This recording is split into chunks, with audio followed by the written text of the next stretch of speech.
Assalamualaikum warahmatullahi wabarakatuh dan salam sejahtera. Semoga pemirsa budiman selalu sehat dan dalam lindungan Tuhan Yang Maha Esa. Amin ya robbal alamin. Pemirsa setia, Rumah Persiapan Kembali ke Undang-Undang Dasar 1945. Kemarin kita bicara bangsa Indonesia tersatu.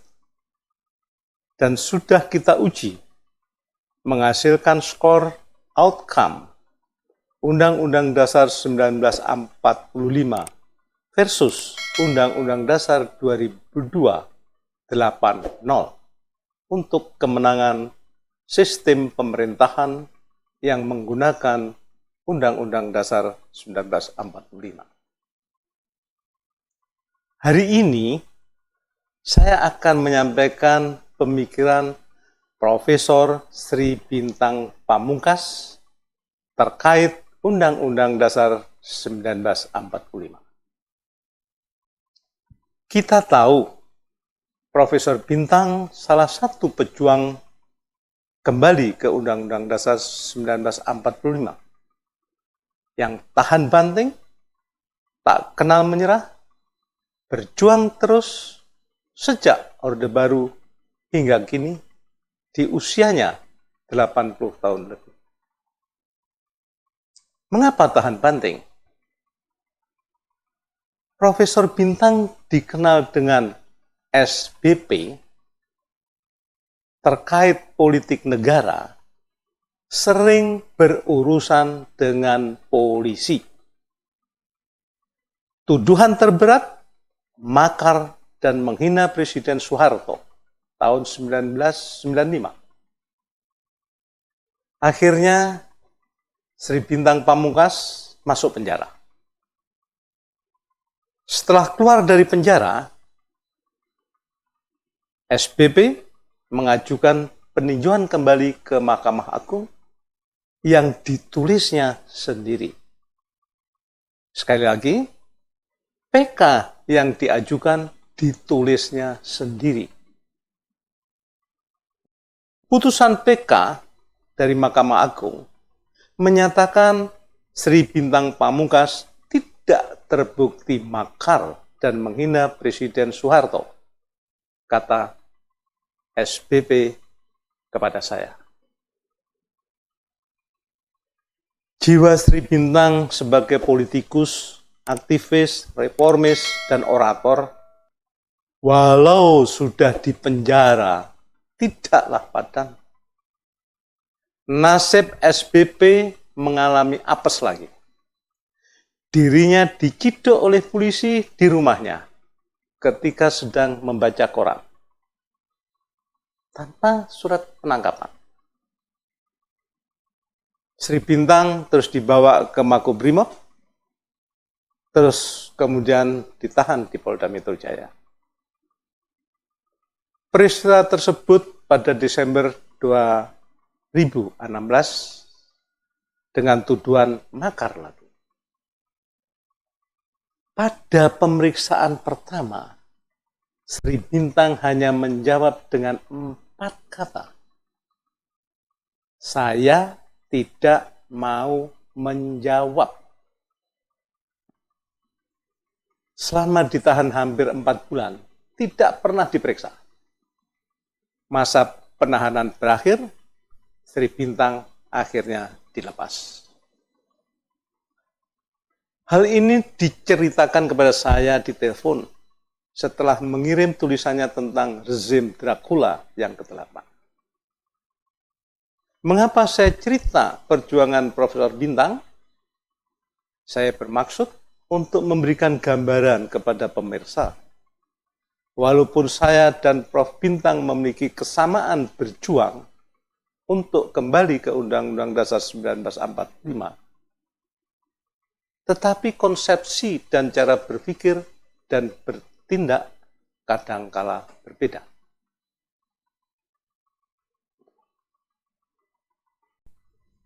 Ketika RPKUD 1945 menjelaskan kembali ke Undang-Undang Dasar 1945 dulu untuk membentuk MPR yang sesuai Undang-Undang Dasar 1945 melalui pemilu.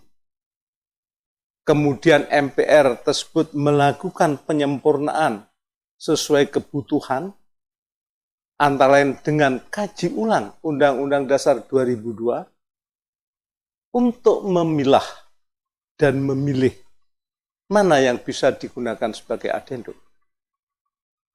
Umpamanya masa jabatan presiden 2 kali bisa dijadikan untuk adendum. Apa reaksi Prof. Bintang terhadap konsepsi tersebut?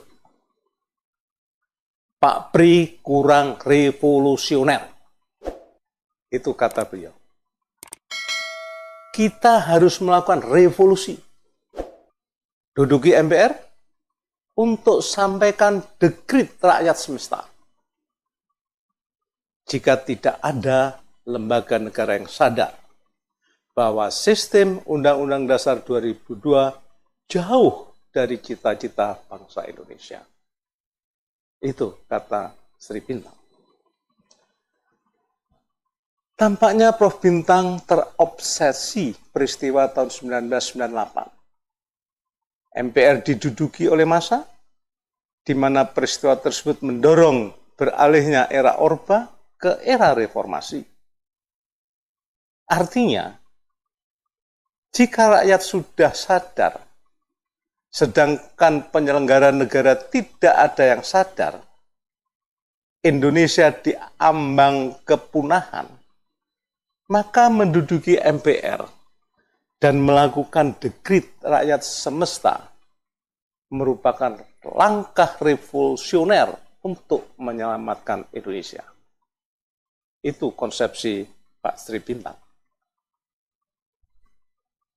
Sebaliknya saya bilang, konsepsi saya juga mencermati masa lalu. Setelah Presiden Soeharto menyatakan berhenti dari jabatan presiden, kelompok yang menyatakan dirinya reformis sudah ancang-ancang dengan partai politiknya mendorong DPR, MPR untuk melakukan pemilu yang diajukan di tahun 1999 yang seharusnya tahun 2002. Agar mereka segera bisa duduk di DPR, MPR sehingga bisa mengamandemen Undang-Undang Dasar 1945 untuk diketahui bahwa pemilu 1999 kala itu diikuti 48 partai politik. Analog dengan peristiwa tersebut, dalam rangka menyelamatkan Indonesia dengan Undang-Undang Dasar 1945, haruslah diawali membentuk MPR sebagai lembaga tinggi negara tertinggi. MPR harus merupakan representatif rakyat Indonesia. Kedaulatan yang ada di tangan rakyat dilakukan sepenuhnya oleh MPR. Hal ini bisa dilakukan apabila semua sadar.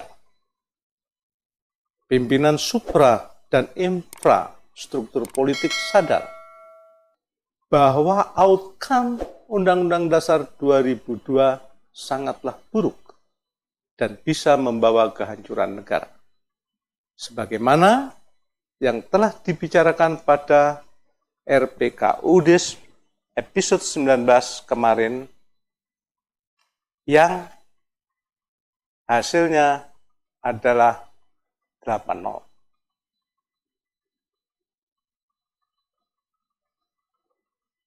Ketika saya menyampaikan konsepsi tersebut, Profesor Bintang bukan menanggapi konsepsinya, tetapi terlontar hal lain yang memperkuat sinyalemen bahwa peristiwa reformasi yang berlanjut ke amandemen Undang-Undang Dasar 1945 itu ada keterlibatan asing.